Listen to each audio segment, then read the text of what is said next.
го ставам на усвојување приговор. Не може веќе.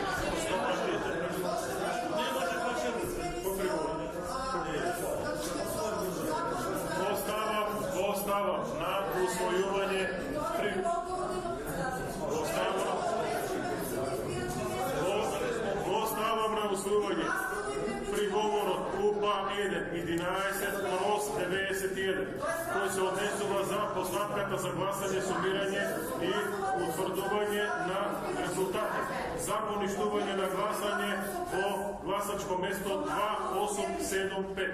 Кој е за? Кој е за да се усвои приговорот? Кој е против?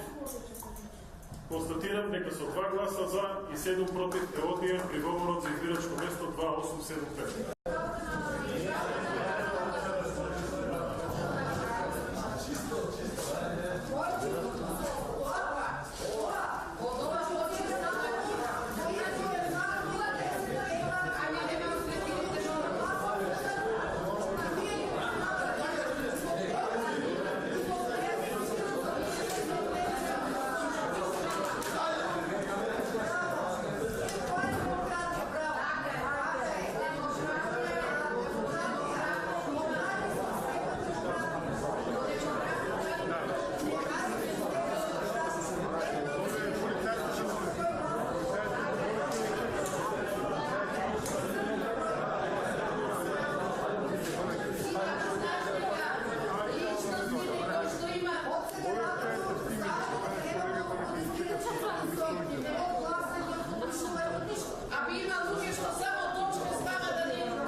Само да констатирам, од увидот во избирачкиот список, само сега дозволи да водам седница.